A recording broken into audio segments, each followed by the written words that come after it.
အားလုံးပဲမင်္ဂလာပါကျွန်တော်ဒီနေ့ပြောပြပေးခြင်းတဲ့ဗီဒီယိုရဲ့အကြောင်းလေးကတော့ artificial light ဖြစ်ပါတယ် vray ရဲ့ artificial light အကြောင်းပြောပြပေးမှာဖြစ်ပါတယ်အဲ့တော့ဒီ tutorial ဒီ interior lighting ချိန်นี้ interior lighting setting ချိန်นี้ video မဟုတ်ပါဘူးကျွန်တော်တို့ vray ထဲမှာပါတဲ့ artificial light အကြောင်းလေးပြောပြပေးမှာဖြစ်ပါတယ်အဲ့တော့ကျွန်တော်တို့ vray asset adapter ကိုပဲအရင်ဆုံးဖွင့်ဒီမှာကဘာလဲဆိုတော့ဒီကောင် runner region မှာကျွန်တော်တို့ select ပေးလိုက်တဲ့နေရာလေးပဲကွက်ပြီး runner ချမှာပါဒီကောင်က mouse ပါသူ့နာမည်က follow mouse เนาะဒီမှာနည်းနည်းမေ့သွားတယ်လို့ဘာလို့ဖြစ်ဖြစ်မသိကျင်တာလဲဆိုရင်အကြာကြီး pointer တင်ထားလိုက်ရင်သူ့ရဲ့ information နဲ့နာမည်တွေကြပါတယ် follow mouse သူကပြောချင်တဲ့သဘောတရားကကျွန်တော် mouse တင်တဲ့နေရာလေးပတ်ချလဲပဲသူ runner ချပေးမှာတင်တဲ့နေရာကြီးဆိုမချအောင်ကိုကအဲ့တော့မှ runner region နဲ့ဒီလိုနှစ်ခုသုံးလိုက်ပြီဆိုရင်ကျွန်တော်ဒီနေရာကြီး light ချရုံနဲ့ follow mouse သုံးမယ်ဒီနေရာကြီး light ချရုံနဲ့ pointer ကြီး light တင်မယ်မြားကြီး light တင်မယ်ဆို runner မချအောင်ဒီကျွန်တော် region ပေးထားတဲ့နေရာလေးမှာပဲချမှာပါเนาะအခုဒီမှာတင်ဒီလိုပေါ်ဒီမှာဆိုတော့ကျွန်တော်တို့ IS light မသုံးချင်ဘူးအဲ့ rectangle light ပေါ့ဒီ disk သုံးလို့ရပါတယ်ဒါ rectangle ဖြစ်တဲ့အတွက်ကြောင့် U shape နဲ့ Y shape ဆိုပြီးတော့ U size နဲ့ Y size ဆိုပြီးတော့ V size ဆိုပြီးတော့ထွက်လာတာเนาะ U size နဲ့ V size ပါအဲ့တော့ပြီး directionally ပါ directionally ကဘာလဲဆိုတော့ directionally 1ထားကြည့်လိုက်ပါကျွန်တော်မီးဓာတ်ရိုက်လင်းသွားတော့ဆိုလိုချင်တာပါเนาะကိုထွက်မဲ့ source နဲ့သွားလိမ့်မဲ့နေရာဓာတ်ရိုက်ပါဘယ်ဘေးနားမှာပြန့်ခြင်းမရှိပါဘူးကျွန်တော်ဒီနားလေးက source ထွက်မယ်ဒီနားမှာဓာတ်ရိုက်သွားလိမ့်မယ်အဲ့လိုမျိုးဆိုလိုချင်တာပါ directionally ကအဲ့ကျွန်တော် point 8လောက်ပဲထားပါမယ်ပြီး option ပါ option မှာက invisible ဆိုတာ source ကိုပိတ်လိုက်တာပါเนาะ source ကိုဒီလိုဘာမှမမြင်ရအောင်ပိတ်လိုက်တော့အဲ့တော့ဘာမှပြရင်အဆင်ပြေမလဲဆိုတော့ခဏကျွန်တော် store လေးလုပ်လိုက်ပါမယ်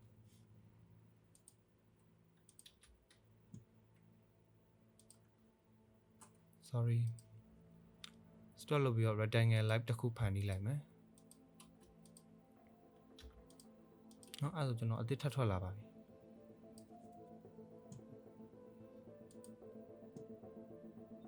เนาะအဲ့လို rectangle light လေးထွက်လာပါအဲ့တော့ဒီမှာသူ့ရဲ့ rectangle ဒီ light ရဲ့ setting ကကျွန်တော်ဒီ light ပါ option မှာ invisible ဆိုရင်เนาะသူ့ရဲ့ source ကြီးပျောက်သွားတာပါအလင်းအောင်ပျောက်သွားမှာမဟုတ်ပါဘူးအလင်းနဲ့ source ပျောက်သွားတာပါပြီးတော့ DK ကဒီမှာပဲထားရပြလိုက်မယ်ပို့ပြီးတော့ down ကျသွားတာပေါ့ shadow တွေ soft မဖြစ်ဘဲနဲ့လင်းတာတို့အရင် intensity လေးနည်းနည်းလေးတင်အောင်လို့သူအများကြီးလင်းမိတာဖြစ်တတ်ပါတယ်เนาะ80DK ပါ DK ပြီးသွားရင်ကျွန်တော်တို့ဒီ DK ခဏဖြုတ်လိုက်မယ်เนาะပြီး shadow ကတော့ shadow ကိုဖြုတ်လိုက်မယ်ဆိုအခုဆိုရင်ကျွန်တော်ဒီ light ကလင်းနေဒီ object ရှိကိုကြာတယ်ဒီ light လင်းမှုကြောင့်ဒီ object ရှိကိုကြာလို့ဒီ object ရဲ့ shadow ထွက်တယ်ဒါပေမဲ့ဒီကောင်ပိတ်လိုက်မယ်ဆိုရင်အဲ shadow မရှိတော့ပါဘူးเนาะဒီမှာ shadow တွေပျောက်ကုန်ပါပြီเนาะခုန shadow လေးဒီနားမှာရှိပါတယ်အခု shadow တွေမရှိတော့ဘူးအခုမှ shadow ပြန်ထွက်လာတာဒီနေရာမှာเนาะ shadow လေးတွေပါအဲ့ shadow တွေပျောက်ချင်တဲ့အခါဘယ်နေရာမှာသုံးလဲဆိုတော့interior light ချိန်တဲ့အခါမှာပေါ့ dome light ကိုသုံးလို့အဆင်မပြေရတော့ sun light ကိုပါတော့သုံးလို့အဆင်မပြေလို့ rectangle light ကြီးပဲထည့်သုံးရတော့မယ်ဆိုရင်ကျွန်တော်တို့သုံးပါတယ်အဲ့ပြီးသွားရင်ဒါ after diffuse after specular နဲ့ after reflection တို့ကလည်းထို့နည်းတူပါပဲเนาะဖြုတ်လိုက်မယ်ဆိုရင်တို့တွေကဒီမှာလုံးဝ diffuse ဖြုတ်လိုက်မယ်ဆိုရင်တော့လုံးဝ object ကိုသွားပြီးအလင်းထိရနဲ့ဘာမှပြန်တော့မှာမဟုတ်ဘူးကျွန်တော်တို့အရာဝတ္ထုတစ်ခုကိုကျွန်တော်တို့မြင်ရတယ်ဆိုတာကအဲ့အရာဝတ္ထုတစ်ခုကိုအလင်းရောင်ကရိုက်တယ်အဲ့အလင်းရောင်ကပြန်အဲ့ဒီအရာဝတ္ထုကနေပြန်တဲ့အလင်းရောင်ကိုကျွန်တော်တို့မြင်ရတယ်သို့တော့ကျွန်တော်တို့ after diffuse ကိုဖြုတ်လိုက်မယ်ဆိုရင်အလင်းရောင်အဲ့လိုပြန်ခြင်းမရှိတဲ့အတွက်အဲ့အရာဝတ္ထုကိုကျွန်တော်တို့မမြင်ရတော့တာเนาะ after diffuse ကတော့ထည့်ရပါတယ်ဖြုတ်ကတဲ့နေရာတော့ရှားတယ်သူကရှိတော့ရှိမှာပါကျွန်တော်မသိတဲ့နေရာတစ်ခုမှာတော့သူရှိမှာပါပြီးတော့ after specular reflection ထားတဲ့နေရာတွေမှာ reflection sorry ပစ္စည်းတစ်ခုမှာ specular နဲ့ reflection နှစ်မျိုးရှိပါတယ်အဲ့ reflection ရှိတဲ့ပစ္စည်းမှာ reflection ဖြုတ်ထားမယ်ဆိုကျွန်တော် reflection မမြင်ရတော့ specular ရှိမဲ့ပစ္စည်းမှာ specular ဖြုတ်ထားမယ်ဆိုရင် specular မမြင်ရတော့ခုနကလို diffuse နဲ့အတူတူပါပဲအဲ့တော့ကျွန်တော်ခုန double shape double sided ကြံခဲ့တာပါ double sided ကဘယ်လိုလဲဆိုတော့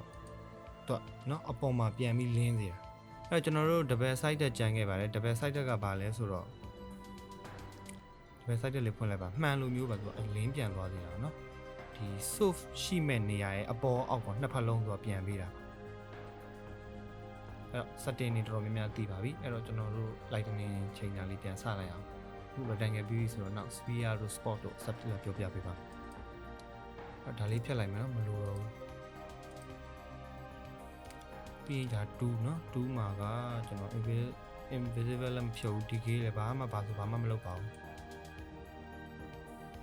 ပြီးသွားပြီဒီကောင်ကိုကျွန်တော်200ထိထားကြည့်မယ် industry ပြီးသွားရင်ကျွန်တော်ဒီအနောက်က light လေးအနောက်က light ကို600ဒီအနောက်က light ကိုကျွန်တော်ဒီကောင်းထက်အယောင်ရင့်ခြင်းအဲ့တော့2300ထားလိုက်ပါမယ်အဲဒီကောင်လေးနည်းနည်းလေးရောင်ပြန်လျှော့လိုက်4200ပဲထားလိုက်ပါမယ်ကျွန်တော်ဒီ K တန်မိုးမှာပဲပြောင်းပါနော်ကျန်တာကြီးမထိသေးပါနဲ့မထိလို့ရသေးပါဘူး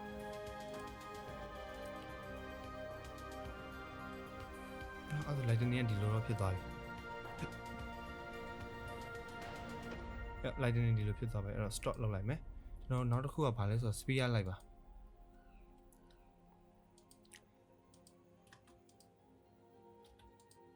sphere light ဒီနားလေးမှာထားမယ်ပြီးသွားရင်ကျွန်တော် sphere light setting တစ်ခုထပ်ပေါ်လာပါပြီအဲ့တော့ setting ဖွင့်ချလိုက်မယ်ဒီလက် site ဒီလိုပဲရှိတယ်အဲ့တော့ကျွန်တော်နည်းနည်းလေး22ဆို22ပေါ့ဟို23ဆို22နောက်22တော့မှ2363လို့ပါတော့အဲ့လိုမလောက်ထားပါနဲ့ဘာဖြစ်လို့လဲဆိုဘာမှတော့အရေးမကြီးပါဘူးနည်းနည်းစနစ်တကျလေးဖြစ်စေချင်လို့ပါပြီးတော့ option ကခုနအတိုင်းပဲเนาะဒီ key ရှိမှသူ့မှာမပါတော့ double sided ပဲမပါတော့တာပါအဲ့ကျွန်တော် sphere light လေးဖွင့်ချလိုက်ပါမယ်เนาะသူ့မှာ color ရှိမယ်သူကကြတခြားတွေပါတော့သုံးလို့မရဘူး rectangle light လို့တခြားသုံးလို့မရဘူး intensity ခုနဟာနဲ့တူပဲ unit ကလည်းခုနဟာနဲ့တူပဲ set ဒါပါပဲအဲ့တော့ intensity ကျွန်တော်တို့200လောက်ပဲထားလိုက်မယ်ပြီးသွားရင်သူအယောင်လေးလိမ်မော်ရောင်ပဲ1 bat တော့သွားခြင်းနည်းနည်းလေးဖြော့တာလေးပဲလိုချင်လို့6000ပဲထားလိုက်မယ်ဟော sorry ခုန600ဖြော့လို့900တန်းရောက်ပါနော်6ဆိုနည်းနည်းလေးတန်းလေးပဲလိမ်မော်ရောင်လေးကျွန်တော်တန်းလေးပါပဲပြီးရင်ကျွန်တော် runner ချကြည့်လိုက်ပါမယ်ဒီလိုလေးလင်းသွားတယ်မကောင်းလို့ထင်လားထင် invisible ဖြုတ်လိုက်လေဘလို့ကောင်းမှာနော်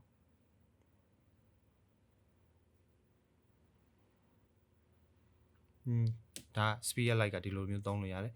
ပြီးရင်ကျွန်တော်ဒီနားမှာပေါ့ဒီအလုံးလေးတွေကိုထည့်ပြီးသုံးလို့လည်းရတယ်သူကမီးအိမ်တွေဘာတွေမှာလည်းသူထည့်သုံးတယ် sphere light ကဒါပေမဲ့ကျွန်တော်ဒီစင်းမှာကမီးအိမ်တွေဘာတွေမပါဘူးသူသုံးရမယ့်ဥစ္စာမပါပါဘူးအဲ့တော့ကျွန်တော်ပြန်ဖြတ်လိုက်မယ်ပြီးသွားရင် spotlight ကကျွန်တော်ဒီထဲမှာဝင်သုံးလို့ရတယ်ဒါကိုကျွန်တော်တို့ select ပေးလိုက်ပါ select ပေးသူထည့်တဲ့တာဝင်ပြင်လိုက်ကျွန်တော်အကုန်လုံး component ဖွဲ့ခဲ့ရဖြစ်တဲ့ကြောင့်ဒီမှာ disk ပုံစံနဲ့သုံးရင်အဆင်ပြေတယ်နောက် stop ပြန်လုပ်လိုက်မယ်ကျွန်တော်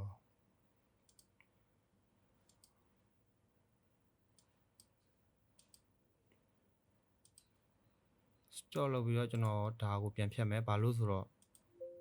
နည်းပြတာဖြစ်တဲ့ကြောင့်မလို့လေပြီးတော့ရင်ဘာရှိမလဲဆိုတော့ sphere light ပြီး spotlight ပြီးကျွန်တော် IS light ပါ IS light ကဆိုတော့ file down နဲ့ light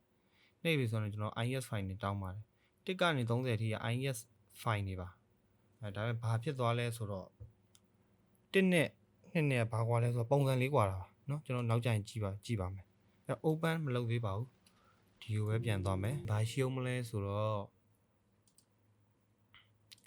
ကျွန်တော်တို့ omni light ရှိတယ် omni light ကသူ့ရဲ့ပုံစံလေးအတိုင်းပဲစင်းဝမ်းပြန်သွားမယ်နည်းပြောက်သွားလို့ပြီးရင် look around နဲ့ကျွန်တော်ဒီနားမှာချလိုက်မယ်သူပြထားတဲ့ပုံစံအတိုင်းပဲအရက်ရှင်းမျက်နှာကိုသွားတာအရက်ရှင်းမျက်နှာကိုသူ့အလင်းကပြန့်နှံ့စေတယ်အဲ့တော့ဒီနားလေးမှာထားလိုက်မယ်သူကလည်းဒီတိုင်းပဲသူ့မှာじゃ unit တွေပြန်ပါလာတဲ့တော်လည်းဒီတိုင်းမှာသူ့မှာじゃ unit တွေပြန်ပါလာတဲ့ decay တွေဘာတွေပြန်ပါလာတဲ့ shadow radius တွေပြန်ပါလာဒါတွေပဲတိတ်ပြီးတော့အထူးဆန်းနေမှုတ်တော့ပါဘူးပြီးရင်4200ပြီးရင်intensity ကို3000လောက်ထားကြည့်မယ်နော်နည်းတော့လည်းပြန်ပြီးတော့များတော့လည်းပြန်ပြီးရှော့မနေရင်လည်းပြန်ပြီးတော့တိုးကြပေါ့ preview ကြည့်မှဖြစ်တဲ့အတွက် progressive interrupt ကျွန်တော်ပြန်ဖွင့်တယ်နော်အဲ့တော့ဒီနားလေးကအလင်းလေးပြန်ပြီးတော့အဆင်ပြေလာတယ် သွားရင်ကျွန်တော်တို့ industry နည်းနည်းလေးတင်ကြည့်မယ်share တွေပါနေ okay ဒါဆိုရင်ဒါ omni like ရဲ့ပုံစံမှာသူရဲ့ option ကလည်းဒီတိုင်းမှာပဲသူ့မှာကတော့ invisible ပါတယ်မပါဘူးเนาะရပြီကျွန်တော် stop ထပ်လုပ်လိုက်မယ်ဘာရှိသေးလဲဆိုတော့ကျွန်တော်နောက်ဆုံးတစ်ခု match light တစ်ခုပဲကြာမှာတော့ omni light မတော်ဘူး delete လုပ်လိုက်မယ်ကျွန်တော်ဒီမှာ match light လေးတွေထားခဲ့တယ်သိလားဒါပေမဲ့ match light ကဘာကွာ match light ကဘာနဲ့တူလဲဆိုတော့ဒီ vray file မှာထွက်လာတာmaterial ရဲ့ image နဲ့အတူတူပဲဒါပေမဲ့ material သင်ခန်းစာကမသင်ရသေးတဲ့အတွက်ကြောင့်ရတယ်မသိလားဘာကိစ္စမရှိဘူး match light အဲ့ဆိုရင် match light ဆိုပြီးပေါ်သွားပြီsorry ကျွန်တော်ပြန်ပြပေးမယ်ကိုပေးခြင်းနဲ့ဒီ light လေးဒီအကြောင်းလေးကို slap ပေးမယ်ပြီးရင် match light တင်လိုက်သူက match light ရဲ့သဘောတရားဒီကောင်လေးဆိုရင်သူကမလင်းဘူးเนาะဘာမှပုံမလားသူလုံးမဲ့ကောင်ကသူ assign တင်မဲ့ပေါ့သူ create လုပ်မဲ့ match light ကဘာဖြစ်ရလဲဆို group က group သမုတ် component ဖြစ်မှာဆို match light တင်လို့ရတယ်ဒီမှာ match light တစ်ခုထားလိုက်ဒီ match ဓာတ်အကုန်လုံးလည်းဒီ light ထဲဖြစ်စေခြင်းတဲ့အတွက်ကြောင့်ကျွန်တော်ဓာတ်နဲ့အကုန် light slap ပေးပြီးတော့ apply to selection လုပ်လိုက်မယ်เนาะဒီကောင်လည်း apply လုပ်လိုက်အဲ့တော့ကျွန်တော်တို့ဒီမှာ setting တစ်ခုလည်းပြောင်းနေဒီမှာအကုန်လုံးပြောင်းပြီးသွားရင်ကျွန်တော် cool ဘက်လေးသွားမယ်သူက industry ရဲ့ unit scale ရဲ့ပြီး invisible တော့တာကိုပါတယ်သူကဒါပေမဲ့အတူတူပါပဲအရှိရဟိုဟာလေးနဲ့ cool ဘက်လေးသွားမယ်ဒါမှမဟုတ်ဒီနားလေးသွားမယ်နည်းလေးအပြောင်းလေးတိုင်းကျင်လို့ဘာပြောလိမ်မုံရောင်လေးများနေလို့ပြီးရင်200 industry မှာပြီးရင် runner ချမယ်နော်ဒီလိုလေးတိုက်တာဒီ light လေးတွေဖြစ်တယ် stop လုပ်လိုက်မယ်ကျွန်တော်ဘာချကျင်လဲဆိုတော့ဒီမှာ interactive ပိတ်မယ် progressive ပိတ်မယ်ရပြီ final runner သဘောမျိုးချကြည့်မယ် preview လေးကြည့်ချင်လို့ဒါပေမဲ့ဒီမှာတော့ဒီလိုကြီးထားတာတော့မကောင်းဘူးเนาะဟိုမထားပါနဲ့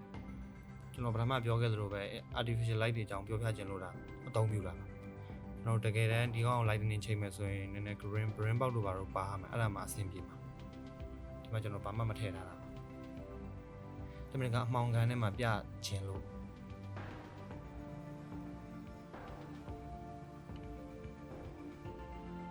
ဟောပြီးတော့ GDH နဲ့ချရင် graphic နဲ့ချရင်နည်းနည်းလေးမြန်တယ်ကျွန်တော်က graphic နဲ့ချလို့ result မကောင်းဘူးပြောတာကျွန်တော် graphic ကမကောင်းလို့ဒါ RDH 2060လို့3090လို့Titan RDH တို့ပြီး A5000 အဲ့လိုမျိုးတွေနဲ့ချရင်တော့ကောင်းတယ်လုံးဝကောင်းမွန်တဲ့ result ထွက်တယ်အဲ့ဒါကျွန်တော် engine မှာ RDH ရွေးပေးပါ RDH ရွေးပြီးလုံးဝ bucket final runner ချလို့ရနော် bucket site နဲ့ချလို့ရ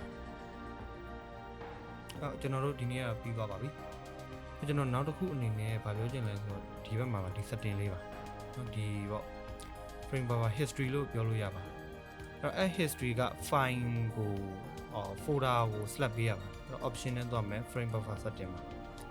ပြီးသွားရင်ကျွန်တော်တို့က history ထဲဝင်ပါ history ထဲမှာကျွန်တော်သုံးထားတာဒီကျွန်တော် div f က SketchUp history ထဲမှာကျွန်တော်သုံးထားတာအဲ့တော့ကျွန်တော် file လမ်းကြောင်းအရင်ဆုံးပေးရသူက folder ဖြစ်ဖို့အရေးကြီးပါ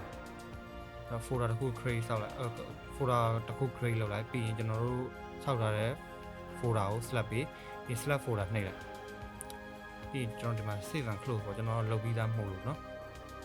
နောက်ဗီဒီယိုကြရင်လည်းပြန်ပြောပေးသွားပါမယ်